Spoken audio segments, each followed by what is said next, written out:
तो आज हम पार्ट्स ऑफ स्पीच का नाउन को कंटिन्यू करेंगे, ठीक है। चलो let's start. So last class में हम रूल नंबर 10 तक देखे थे और आज हम 11th रूल से कंटिन्यू करेंगे।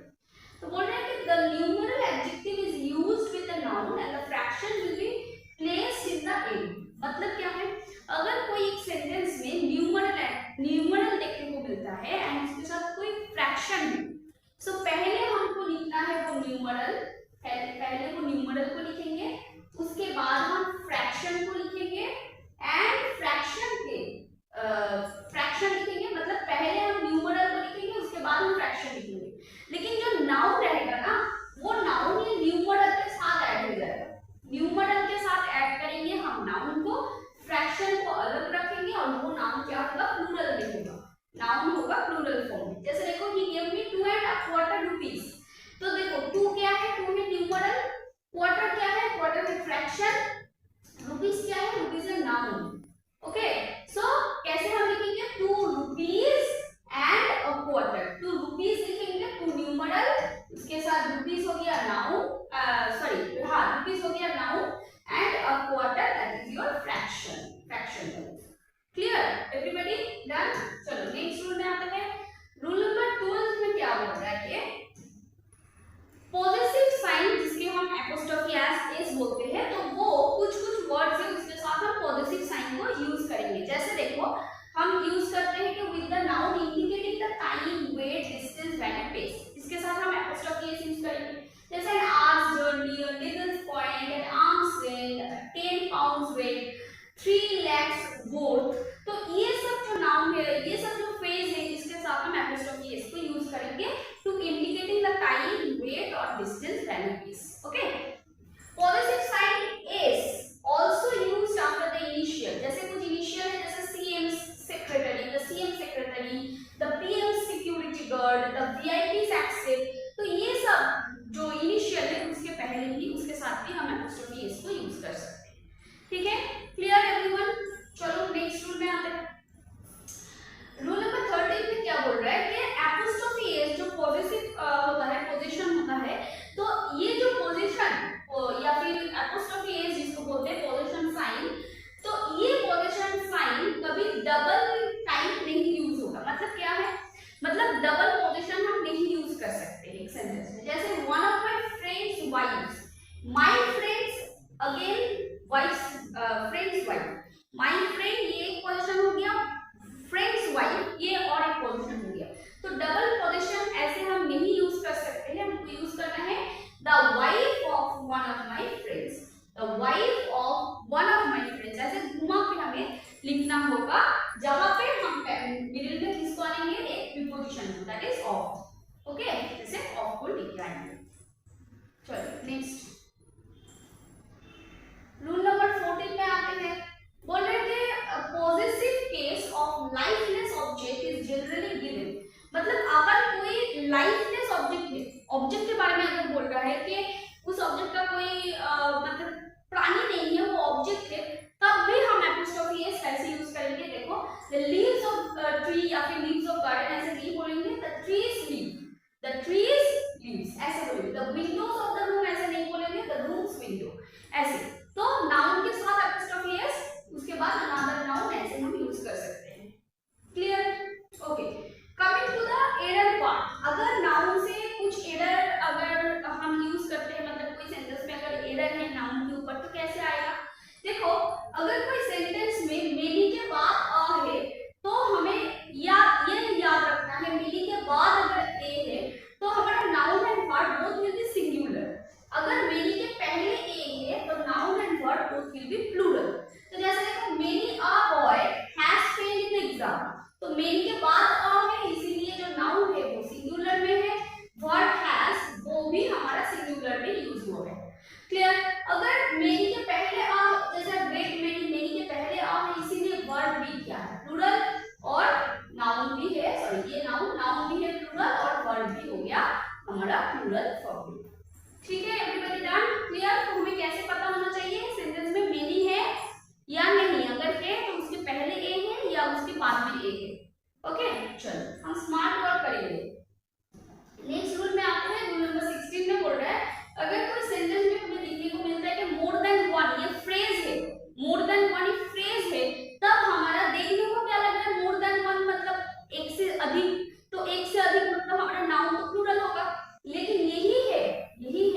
and verb both will be in singular form, both will be in singular. देखो more than one है इसीलिए noun होगा singular and verb will be singular. Clear? Next rule में आते हैं रूल नंबर 17 में बोल रहा है कि अगर कोई सेंटेंस में वन ऑफ द, ये जो फ्रेज है ये मेंशन किया हुआ है, वन ऑफ द मेंशन किया हुआ है, तो वन ऑफ द के पहले अगर सब्जेक्ट है तब हमारा नाउन प्लूरल होगा, वर्ब भी प्लूरल होगा। लेकिन वन ऑफ द के पहले अगर कोई सब्जेक्ट नहीं है तब हमारा नाउन प्लूरल लेकिन वर्ब सिंगुलर हो जाएगा। ठीक है, तो क्या बोल रहा है कि अगर कोई सेंटेंस में वन ऑफ द है तो इसीलिए उसके बाद हमारा वन ऑफ द के पहले अगर सब्जेक्ट है तो noun and verb both will be plural. लेकिन वन ऑफ द के पहले अगर कोई सब्जेक्ट नहीं है तो noun and verb, sorry noun will be plural but verb will be singular. जैसे देखो वन ऑफ द बॉयज, लेकिन वन ऑफ द के पहले कोई सब्जेक्ट नहीं है इसीलिए वन ऑफ द बॉयज हम नहीं कर सकते हैं, तो बॉयज का सॉरी बॉयज करेंगे क्योंकि वन ऑफ द के पहले कोई सब्जेक्ट नहीं है, राइट, तो इसीलिए one of the boys noun plural में है और वर्ब क्या होगा, वर्ब सिंगुलर में। नेक्स्ट देखो राहुल सब्जेक्ट ऐड किया हुआ है, सब्जेक्ट ऐड किया हुआ है इसीलिए उसके बाद वन ऑफ द है, सब्जेक्ट के बाद वन ऑफ द है इसीलिए हमारा नाउन प्लूरल होगा, verb both will be plural. ठीक है, तो क्लियर एवरीबॉडी। नेक्स्ट रूल में आते हैं, अगर कोई सेंटेंस में देखने को मिलता है कि कलेक्टिव नाउन है, कलेक्टिव नाउन क्या है, लास्ट क्लास में हमने डिस्कस किया था कि कलेक्शन ऑफ कॉमन नाउन इसको कलेक्टिव नाउन बोलेंगे। तो अगर कोई सेंटेंस में कलेक्टिव नाउन यूज हुआ है तो कलेक्टिव नाउन के पहले हम अगर देखते हैं कि द है, सॉरी तो द है तो हमारा वर्ब प्लूरल हो जाएगा, लेकिन कलेक्टिव नाउन के पहले अगर आ है तो हमारा वर्ब सिंगुलर हो जाएगा। तो कैसे याद रखो, कलेक्टिव नाउन के पहले द है या फिर कलेक्टिव नाउन के पहले आ है, द है तो वर्ब प्लूरल, आ है तो वर्ब सिंगुलर। जैसे द क्रू, द है क्रू के पहले, क्रू क्या है, क्रू है collective noun, collection of sailors, इसको हम क्रू बोलेंगे। तो the crew are sailing across the sea, crew के पहले कलेक्टिव नाउन के पहले द है इसलिए वर्ब क्या होगा, प्लूरल होगा, लेकिन क्रू के पहले अगर आ है तो वर्ब क्या हो जाएगा, वर्ब हो जाएगा हमारा सिंगुलर, वर्ब हो जाएगा सिंगुलर। क्लियर, चलो नेक्स्ट रूल में आते हैं। ओके, रूल नंबर 19 पे बोल रहा है कि अगर कोई सेंटेंस में देख रहे हो क्लास या फिर कम्युनिटी के बारे में बोल रहा है तो उसके पहले हमारा द आर्टिकल यूज करेंगे हम और वर्ब भी प्लूरल कर देंगे। मतलब अगर कोई सेंटेंस में क्लास या फिर कम्युनिटी के बारे में बोल रहा है, देख रहे हो कि क्लास या फिर कम्युनिटी के बारे में बोल रहा है, उसके पहले हम आर्टिकल द यूज किए हुआ है सेंटेंस में, तब हमारा वर्ब भी प्लूरल हो जाएगा। मतलब एक क्लास के बारे में नहीं बोल रहा है, टोटल कम्युनिटी के बारे में बोल रहा है, इसीलिए वर्ब प्लूरल है। ठीक है, जैसे the rich are not happier than poor, इधर जो रिच है ना, रिच क्लास के बारे में बोल रहे हैं, क्लास के बारे में बोल रहा है और उसके पहले आर्टिकल द यूज हो गया, मतलब टोटल रिच कम्युनिटी के बारे में बोल रहे हैं, इसीलिए वर्ब क्या होगा, वर्ब हमारा प्लूरल हो जाएगा। जैसे द पुलिस, पुलिस में एक पुलिस के बारे में नहीं बोल रहे हैं, टोटल पुलिस कम्युनिटी के बारे में बोल रहे हैं, इसीलिए हमारा पहले द है और वर्ब भी प्लूरल हो गया। क्लियर, चलो नेक्स्ट। ओके, सो कुछ थोड़ा बहुत जानकारी हम दे देते हैं कि habit, custom, tradition and convention, इसके ऊपर डिफरेंस क्या है। हैबिट मतलब है हमारा इंडिविजुअल प्रैक्टिस, जो हम इंडिविजुअली प्रैक्टिस कर रहे हैं, जो हमारा इंडिविजुअल मतलब एक पर्सन के इंडिविजुअल हैबिट है, मतलब प्रैक्टिस है। जैसे देखो हम सुबह उठ के योगा करते हैं, दिस इज माय हैबिट, मतलब हमारा इंडिविजुअल प्रैक्टिस है, दिस इज माय हैबिट, तो इसको हम बोलेंगे हैबिट। और कस्टम क्या है, जो सोशल प्रैक्टिस है, मतलब socially responsible for, we are responsible socially for this thing, that is called our custom. Tradition मतलब है रिलीजियस प्रैक्टिस, अगर रिलीजियस के बारे में बोल रहे हैं, धर्म के बारे में बोल रहे हैं, इसीलिए इसको हम बोलेंगे tradition and convention is style.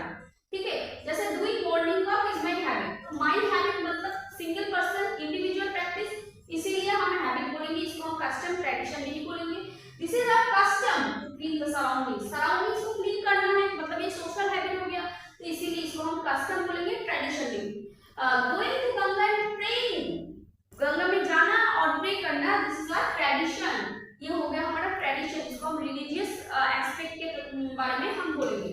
Drinking tea is an English convention, मतलब इंग्लिश से आ रहा है, हम ड्रिंकिंग टी, ये जो हैबिट है इसको हम हैबिट नहीं बोलेंगे, इसको हम बोलेंगे is a style, is a convention, जो इंग्लिश से मतलब इंग्लैंड से आ रहा है। ठीक है,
चलो एग्जांपल देख लेते हैं।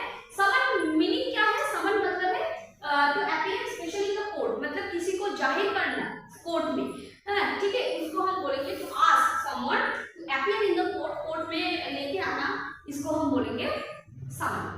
जैसे two summonses have been received, इधर देखो टू है और समन्सेस नाउन का काम कर रहा है, इसीलिए समन्सेस यूज हो गया और इधर समन्स नाउन का काम करेगा। और अगर समन को हम वर्ड के रूप में यूज करेंगे तो हम समन कर देते हैं, तो ये हो गया समन हमारा वर्ड, ठीक है। They were summon to the court. Clear everyone? चलो नेक्स्ट और रूल है। तो पीपल एंड पीपल्स हम कब यूज करेंगे? पीपल मतलब है a group of person in x in plural. Group of person कोई कलेक्टिव ग्रुप के बारे में अगर हम बोल रहे हैं, जनरल पीपल के बारे में बोल रहे हैं, उसको हम पीपल बोलेंगे, पीपल्स नहीं बोलेंगे।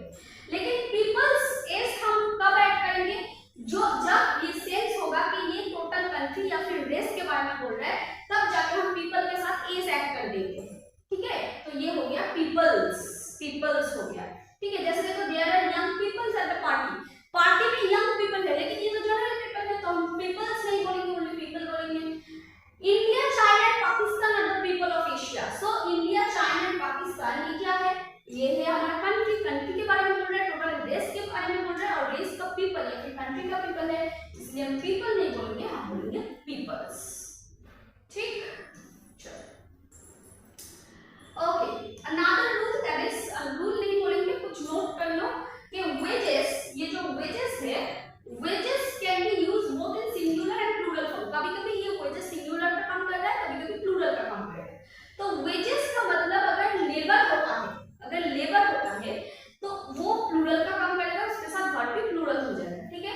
अब अगर ये रिजल्ट के बारे में बोलेगा, वेजेस मतलब अगर रिजल्ट है, तब ये सिंगुलर का काम करेगा और वर्ब भी सिंगुलर हो गया, ठीक है। जैसे देखो wages are paid in cash, इधर जो वेजेस यूज हो रहा है मतलब ये लेबर के बारे में बोल रहा है, लेबर के बारे में बोल रहा है, इसीलिए वर्ब क्या हो गया? वर्ब प्लूरल हो गया। लेकिन wages of hard work is sweet, ये वेजेस ऑफ हार्ड वर्क मतलब वेजेस क्या हुआ? इधर लेबर नहीं, लेबर का काम नहीं कर रहा है, ये वेजेस रिजल्ट के बारे में बोल रहा है, इसीलिए हार्ड वर्क के रिजल्ट। सो हमारा वर्ड क्या हो गया? सिंगुलर, ठीक है। इतना तक clear everyone? Okay, now coming to another one that is, इधर से भी क्वेश्चन आ सकते हैं।